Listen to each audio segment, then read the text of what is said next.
And welcome to another episode of the Two Fans Podcast. I'm your co-host Joshua Ament, And I'm your other co-host, Ari Jesselson. and it is another Monday. No, go ahead. No, I'm just waiting for you to say the line. Okay, it's another Monday, and I will say I've kind of started to look forward to these a little bit because we got ourselves another Monday recap. I wait for that every day, every week. Highlight of the week. So we got a lot of great stories in this past week that we're going to cover with you guys. So Josh, what would you like to talk about first? Yeah, this is I guess a little bit of a break from most weeks where you have like two or three like big absolute must talk about headline stories, and of course there are still the headlines and there are still things that people are going to talk about, but they aren't as big, but they still are big. So let's start with something that happened. I believe this was Thursday, if I'm not mistaken. If it's what I think you're talking about, then it was Thursday. Okay, So, then I hope you mean the trade that sent Carson Wentz to the Indianapolis Colts. We're on the same page here. we are on the same page, and that was Thursday. Okay, great. So if you missed it, the Eagles traded their former number 2 overall pick Carson Wentz to the Colts in exchange for a 2021 third rounder and a conditional 2022 second round pick, which could be a first if certain requirements are met. So we're going to dissect it a little bit, but the Colts won. Let's be honest with that. The Colts won. Absolutely. I think not just the Colts won, but Carson Wentz won. Exactly. Yeah, just let's get no. Okay, sorry. I shouldn't be interrupting you this early. No, it's all good. I usually do this all the time. It's a nice change. All right, yeah, because we always talk about when we trade, the two sides of the coin. Let's talk about the people actually involved in it. For Carson Wentz, like I will like, of course, we've all probably heard the story, and I think he gets way too bad a rep. So let me give you that story again, but with a lot more context. First of all, of course, yes, traded up, number 2 overall pick by the Eagles, as Goff and Wentz were that number 1 and number 2 in that draft, both get traded this offseason. Very interesting, but of course, rookie seasons are rookie seasons. But his second season in 2017 started off incredibly. Played the first 13 games, went 11-2 with the Eagles. 78.2 total QBR. That's the one that's rated 1 through 100. That ranked number 1 in the league by far. Again, he only played 13 games, but he had 33 touchdowns. That ranked second in the league, just one behind Russell Wilson, who led. A 7.5% touchdown rate, also ranked number 1. 1.6% interception rate, that ranked 8th best. And again, that was only in 13 games. And before that horrible injury, he was right up there with Tom Brady, probably ahead of him in the MVP conversation. Yeah, and I remember everyone saying it's either going to be Brady or it's going to be Wentz, and the latter going to Wentz to be MVP. Obviously, he did have that injury. Nick Foles came in, and we had that amazing Super Bowl. And we don't have to go into so much of what happened to Carson afterwards, but that 2017 season really shows you how great he could be. And we all speculate what would have happened if he stayed, if he wasn't injured. A big part that's going to help Carson in the Colts system is Frank Reich, who is the Colts head coach. He was the Eagles offensive coordinator during that 2017 season where Carson Wentz was supposed to be an MVP. So now that he's teaming back with his former offensive coordinator, someone who knows how to work with him and knows how to expose the true Carson, the best Carson he can be, it's going to work for them. And Colts obviously have a better line and better weapons than the Eagles have and will ever have, in my opinion. Yeah, man, absolutely. Like people really, and I'll say this a lot, but people really don't take into account just how much coaching has has an impact on it. You saw what happened with Carson Wentz with Frank Reich. Had that incredible season without him. And granted, of course, a couple of other factors. Not to mention, of course, the past 2 years, Eagles receivers have not been able to stay on the field a lot. And I mean that of course is a part of the reason why since 2017, I mean 2018, he was sort of still recovering from that injury a little bit.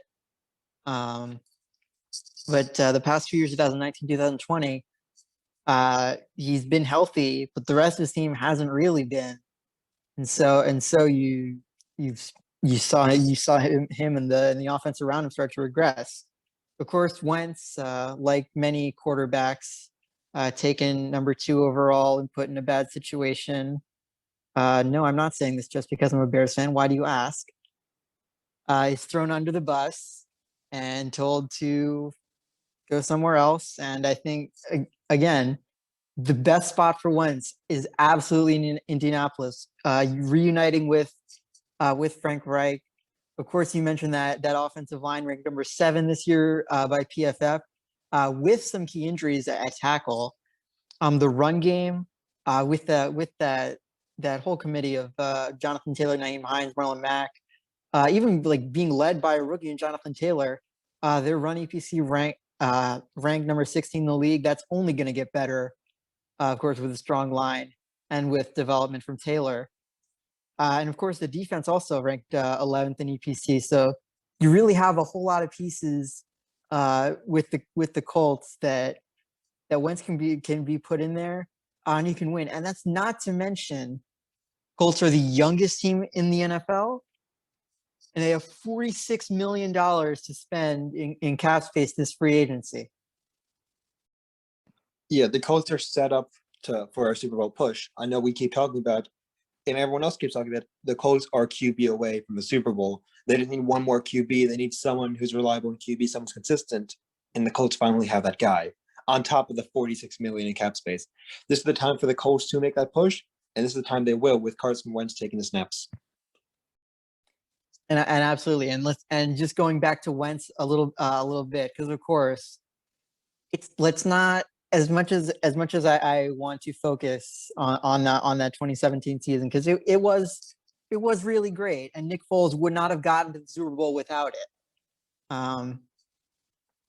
But of course, in a wrong situation, or maybe possibly just the injuries taking its toll on Wentz, that there is noticeable regression, and that this is going to be a test for Wentz to see, can he still be the guy he was in 2017?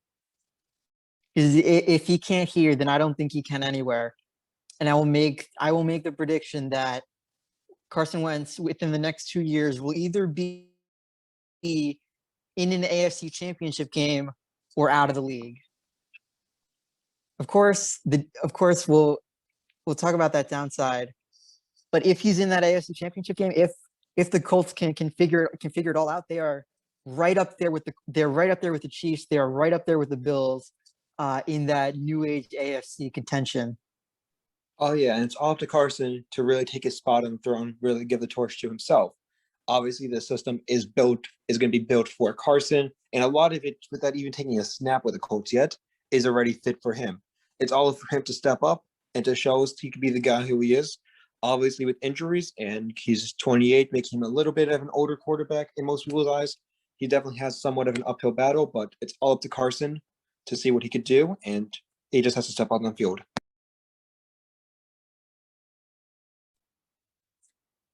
Absolutely, of course. So that's one of the headlines. I think the other one we could talk about right up there. Oh wait, no. Let's cut that out or not. Your call. Let's not cut it out.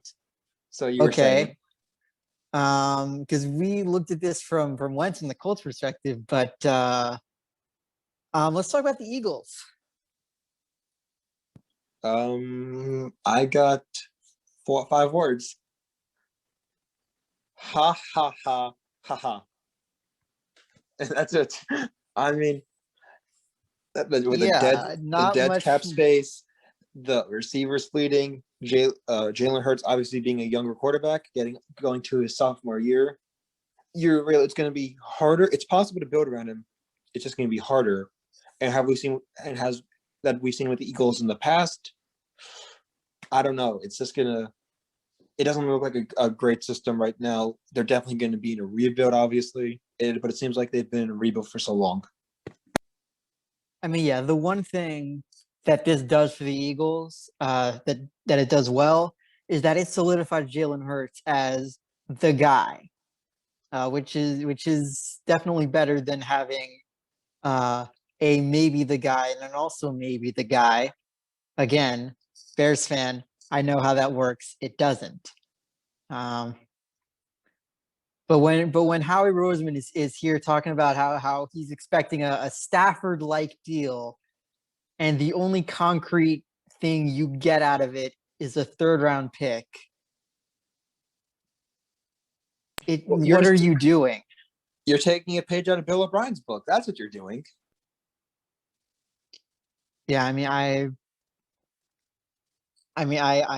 can the most I can do for Eagles fans is sympathize and say again, at least you're not the worst front office in the league.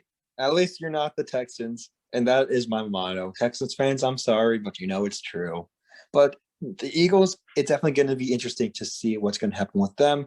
Obviously, they are in a really weak division with the NFC East. But if the pieces fit together, they're going to have to make it sooner or later, especially with up line and a receiving, just one or two receivers. Yeah, certainly looks tough for them, but of course, you never know how teams can turn around in just a couple of years. Let me move on now to what I had almost moved on to, into the baseball world, where Fernando Tatis Jr. signed a 14-year, $340 million extension with the San Diego Padres. That's a whole lot of money. And yeah, I don't know how I feel about that, because I feel like he deserves the money. He's a great player, but he's still a young guy. You know what I mean? I mean, yeah, definitely, of course, like anytime anyone signs such a big deal, my mind immediately goes to, okay, how can that backfire? And with Tatis, when I think he's only played what? 2 years. Yeah. Okay, 2 years. One of them, of course, a shortened year. And I doubt that he played the full season in 2019. I may be wrong on that. He played a total of 143 games in 2 years. Okay, so he hasn't technically played a full season yet.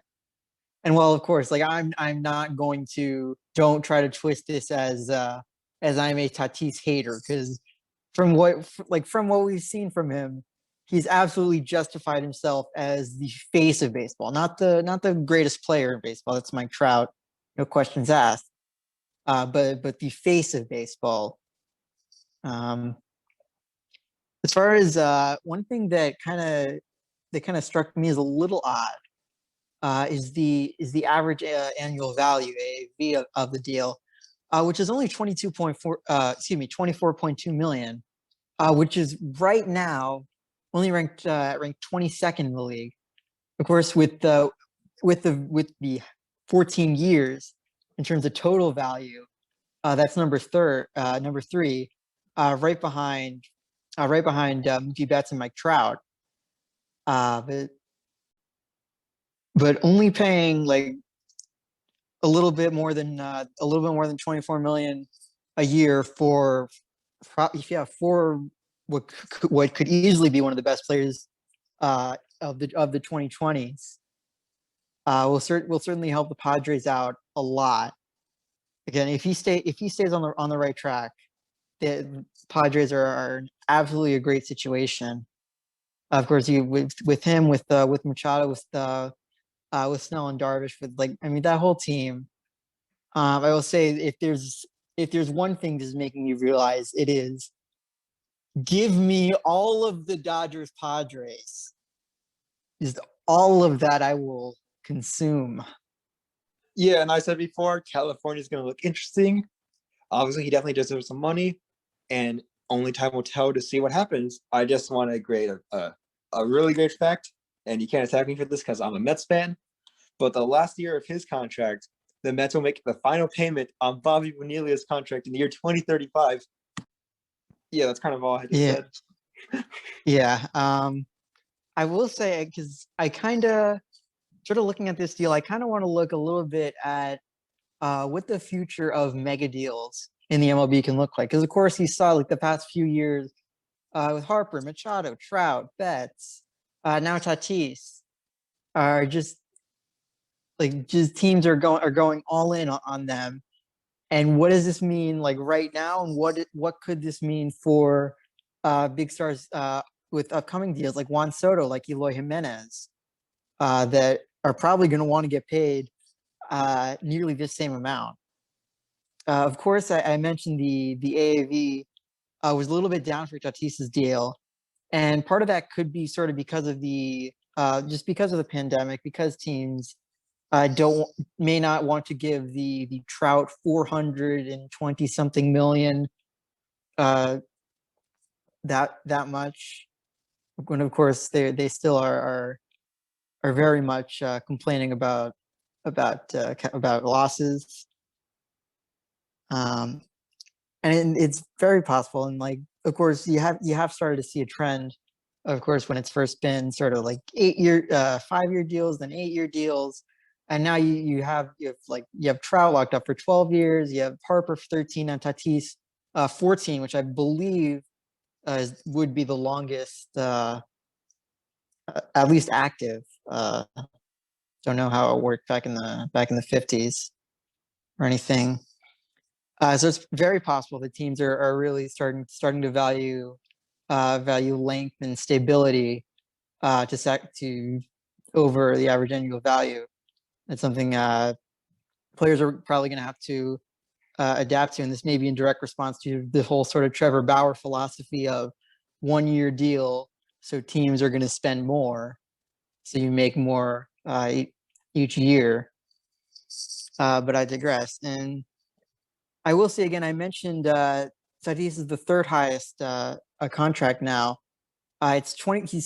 It's 340 million. That's 25 million behind Betts, and it's 80 million, 80 plus million. I should say less than Mike Trout's deal.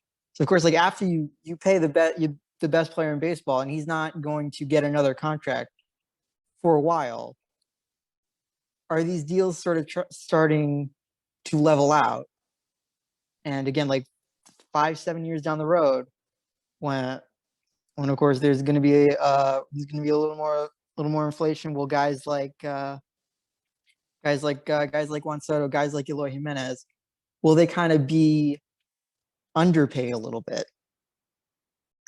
I mean, being paid $300 million for 14 years, everyone's going to want that contract, especially if people are going to say, oh, I've been here longer and I've been producing the same numbers as him.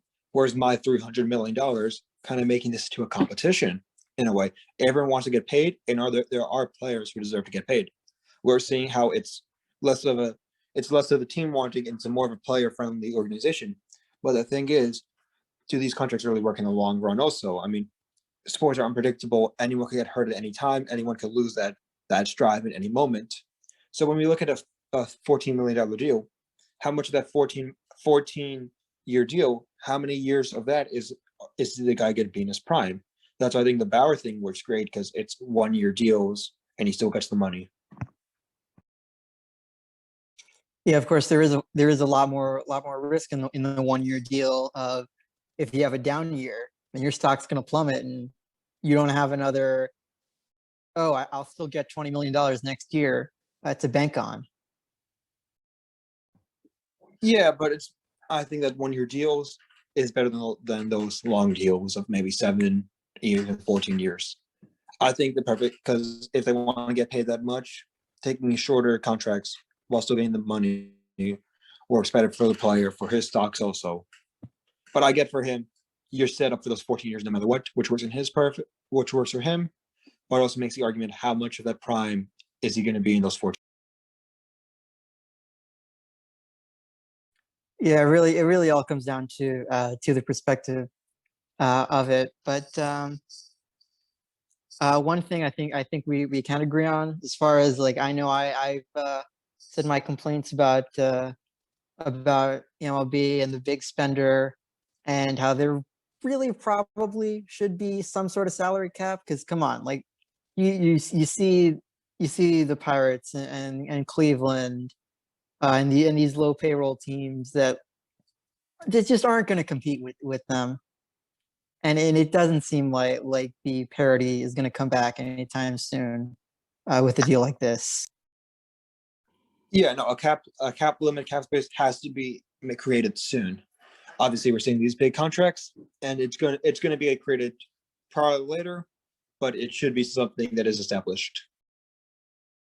Sticking on to the baseball subject, unless there's anything more you'd like to say. No, go ahead. Yeah, so speaking more of the baseball side about baseballs, I'm just gonna do like a quick lightning round of some major stories of some of the guys we might know as kids, some guys who haven't been in the spotlight so long, not your Derek Jeters, but more of your Matt Harveys, if that makes sense. So just a quick lightning round. Braves signed 33-year-old second baseman Jason Kipnis to a minor league deal. He was the Indian second baseman, 10-year vet, 2-time All-Star, not the same guy as before. Athletics signed 38-year-old former Giants pitcher Sergio Romo to a 1-year, $2.225 million deal. He's a 1-time All-Star, 3-time World Series champion. Yankees signed 34-year-old outfielder Jay Bruce to a minor league deal, 13-year career with the Mets and the Reds. He's a 3-time All-Star, 2-time Silver Glove. I'm sorry. Sorry for cutting you off. I just that was honestly news to me. Like, I didn't even realize Jay Bruce is still around. But hey, good for him. Yeah, exactly. And that's why I want to do these stories, because I want that wow factor, and I want you to jump in if there's any great stories or any great guys. Speaking of Matt Harvey, Orioles signed him, the 31-year-old pro, to a minor league deal. Obviously, he's an 8-year vet, 1-time All-Star, notable for the Mets, and it's just sad to see how injuries derailed his career. And I would compare him to the RG3 of baseball. Some guy with high potential who could be great, but injuries just derailed his career. Or maybe even the Carson Wentz of baseball. There you go. Full circle. I know you definitely heard about this. And speaking of full circles, Cubs signed 34-year-old Jake Arrieta to a 1-year, $6 million deal. He's a Cy Young, a 1-time All-Star, a Silver Slugger, and a World Series champ. And I think it's funny. Yeah, of course, he's not the same guy that he was, but at the same time, with the way that that Ricketts and Jed Hoyer have completely just gotten rid of the rotation, he'll probably be our number 2 guy behind Hendricks. But and speaking of coming to a full circle, they replaced Jake Arrieta with Yu Darvish, and they now replaced Yu Darvish with Jake Arrieta. So kind of a full circle there. Angels signed 36-year-old outfielder John Jay to a minor league deal. Obviously, he's an 11-year vet, best known for his time in the Cardinals. 33-year-old second baseman Brian Dozier retires from the MLB. He's a 9-year vet, best known for his time in the Twins. Speaking of retiring, Tim Tebow is retiring for the minors. He's done for baseball.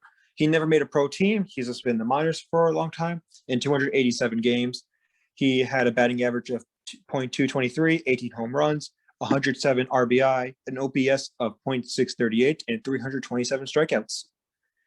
And my favorite story of the past signings and all that, Bartolo Colon, big sexy, signed a 1-year deal with Acereros de Moncala in Mexico. And to quote one of my favorite philosophers, may I? Go ahead. Colon looking for his first hit of the year, and he drives one. Deep left field. Back goes Upton, back near the wall, and it's out of here. Bartolo has done it. The impossible has happened. Gary Cohen. Truer words have never been spoken. Can we get an amen? Paid an amen in the chat. But just to stay on baseball, one final thing. Actually, one final thing that I would like you to please go around. David Ortiz, Red Sox legend, was recently interviewed by Peter Abraham on the Boston Globe. And just to read the full quote for you, and I quote, "The game has changed a lot. Coaches only want kids to hit home runs, and that's all they practice because they want to get paid. We used to want to develop great hitters. Now it's all strikeouts with some home runs, and it's straight up effing boring. If you could bet in Vegas that the next hitter was going to strike out, you take it every time." End of quote. Yeah, there's absolutely a lot of truth to that. People, of course, like still like are kind of, at least the purists, kind of are kind of just fed up with these sort of big three outcomes of either a walk, a home run, or a strikeout. And, there's absolutely a lot of truth to what Ortiz is saying. Definitely, and it also kind of feels like a back in my day scenario, but he does hold a lot of truth to what his words are, and it's honestly just true what he's saying. There's nothing for me to add more to that. And just one final story in baseball: Ian Desmond of the Rockies has announced on his Instagram that he will opt out of the 2021 season. He said, quote, "Over the past few months, I've had tough conversations. I've asked a lot of questions and done a lot of thinking. For now, I've decided to opt out of the 2021 season. My desires to be with my family is greater than my desire to go back to and play baseball under these circumstances. I'm going to continue to train and watch how things unfold." Yeah, This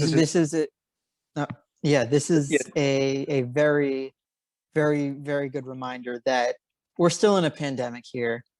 So like, of course, like I will get into this a little bit later with what seems to be a recurring Monday recap segment. Don't worry, it'll end eventually. But just sort of, yeah, like we're far from over the hump now. Yeah, the big thing is stay safe, wear your mask, and just remember we're still in a pandemic, and it's not going to go away until we all do something about it. Yeah, speaking of the fact that we're still in a pandemic, one league, or at least one event that people planning it sort of don't really seem to realize, as I've said a time before and will say a time again, the NBA All-Star Game. Why is it still happening? Money, money, Like, money, money. not an incorrect assessment, but man. So, unfortunately, to my knowledge, Chris Paul has not made any more public statements on the All-Star Game. However, NBA Commissioner Adam Silver did on Thursday, and he says, and I quote, "There were obviously those who thought that we shouldn't play without fans, thought we shouldn't play in the bubble, thought we shouldn't be playing in a very serious way because of the social justice issues roiling this country. So I certainly hear the other side of this issue here. And I'll lastly say it seems like no decisions during this pandemic come without uncertainty and come without risk. This is yet another one of them, and yet it's my job to balance all those interests, and ultimately it feels like it's the right thing to do to go forward." I have some problems with this. First of all, with trying to compare playing the All-Star Game with playing in the bubble, because they're not the same thing no matter how you slice it. COVID in the past few months has been a lot worse across the country than it was in the summer in July and August. Players could also freely opt out of the bubble if they wanted. There really doesn't seem to be a way or a path to opt out of this All-Star Game. And the bubble also was, in order to complete a season that had already started. The All-Star Game is completely unnecessary to the season. Again, I'll say it, at the start of the season, no one thought there was going to be an All-Star Game, and we kind of just accepted that. Like, we weren't so devastated that, oh no, we need an All-Star Game, because we really don't. Yeah, and if there was going to be one, I think we all just assumed that'll probably be on 2K. And there's really no need to have an All-Star game in these circumstances. Obviously, the bubble and the playoffs are completely different, like you said, to a one-time All-Star game that no one really takes seriously. It's just a time for it was usually just a time for the players just to chill and relax and just play a game of basketball with their friends or just people in the league. There's no need for it. And if they were going to be an All-Star game, come on, just put on 2K. Just do what Madden did. No one really cares for it, especially because reason people did watch the All-Star games, I would see is like the dunk contest and all those competitions. Taking out those, there's no point of the game. And there's no point of those anyway right now, because there's no realistic way that they can make it work with the regular season. I say if you do want an All-Star game, push it back after the season ends. Make everyone quarantine after finals, and then you could do your competition there. But there's really no need to have it right now. Yeah, I'll say one more thing about the Adam Silver quote, and then I think I can just sort of look back at the NBA the past couple of years. But one thing Adam Silver said that kind of struck a wrong chord with me was no decisions during this pandemic come without uncertainty and come without risk. I think one of the least risky things that you can do right now during a pandemic is to not play a game. Again, like it's gotten like to the point where, of course, like usually you have like all-star festivities. Both Silver and the mayor of Atlanta have been constantly urging fans not to partake in any sort of festivities relating to the All-Star game. Which, if you have to say it enough, really feels like it's safer just to not do it. And just another Definitely. reminder that we're still in a pandemic. To this point, we've been 62 days in the NBA season, and how many games? 30 games have now been postponed in some form due to COVID. Wait, actually, oh no, I might be a little wrong on that. I think a couple of them were postponed because of the Texas power outages. But that is still just about one game every other day being postponed because of COVID close contacts. If that happens in the All-Star game, what are you going to do? Yeah, if there is an outbreak in the All-Star game, the only thing you can do is shut down the league, and that's definitely worse than playing a single fun game, just a single game for fun and giggles. There's no point of the All-Star game. Just put it on 2K. It solves it like that. Yeah, I think one thing that sort of now I'm realizing we might have to do is just sort of take a step back at the NBA and sort of take off those rose-colored glasses of, oh, it's the NBA, it's Adam Silver, it's a league that listens to its players. And while yes, let's sort of look at this from a bit more of a cynical angle. Let's start sort of with a couple of years ago, when of course the infamous Daryl Morey China Hong Kong dispute. Daryl Morey, of course, tweeted in support of Hong Kong pro-democracy protesters, and the NBA sort of shunned him for it. Sort of had to say he doesn't represent us. Morey, I believe, stepped down from his role with the Rockets about a year after, and sort of after that, the narrative, the sort of Silver and the NBA have kind of tried to change it and say, "Oh no, now we're losing money from China because we stood with Morey, even though they didn't." And that I feel like was kind of like sort of the first sign. And I think another big one here was sort of when sort of in the bubble, when the players sort of threatened to boycott the season over a lack of response to the Jacob Blake shooting, where the league and the players had to sort of negotiate, and all the the league owners really did was use the arenas they could to help with elections, which I kind of thought after the first week they should have been doing already. So my guess is that this sort of the whole reason that we have the All-Star game this year is just another one of those deals with the players. Of course, a part of the All-Star game this year is support for HBCUs. About 1,000 fans are going to be at the game representing HBCUs. Which, first of all, do they need to be at the game? Like, can you bring the support without the game? It seems to me like it's just negotiating pieces that this is something that the players feel they have to concede. At the end of the day, we see this as the game we love, but they see this as a business. Because at the end of the day, it's a business to them. Just in any sport, just in any career, any fun thing that we see, video games, music, sports, entertainment, it's a business to them. They're not our friends. They're the people we get the money. We're the people who give them the money. So it's also our responsibility to take the actions. Because at the end of the day, our voices do make an impact for them. We make the change at the end of the day. They'll see our actions and have to cause a reaction. Yeah, and that's kind of what kind of the same sort of point I was going to try to make.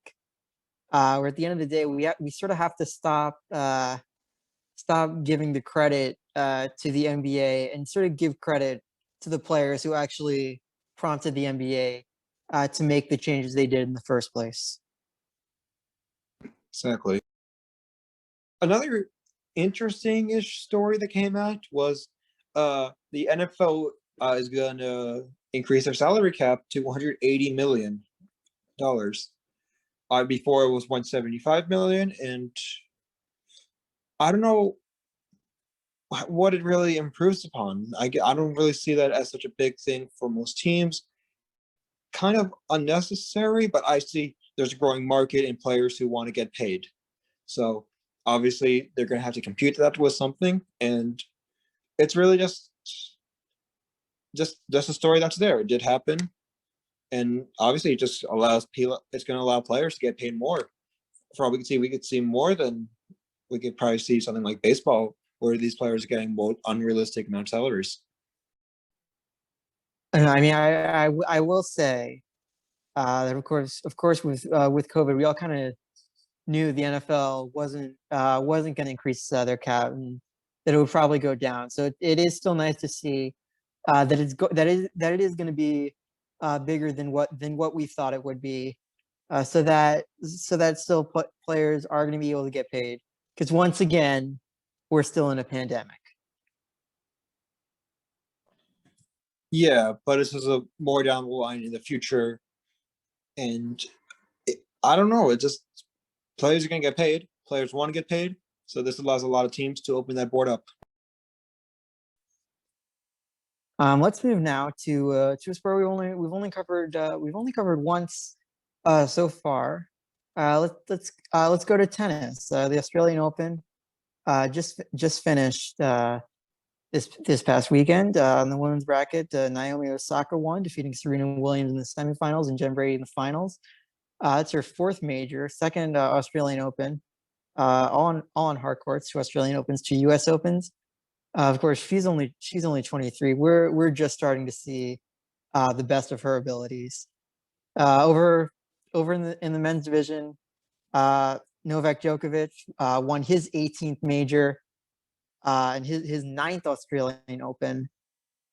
But I think the biggest story among either is the guy that Novak Djokovic beat in the semifinals. And if you told me a month ago I would be talking about Aslan Karatsev, I would have said Gesundheit.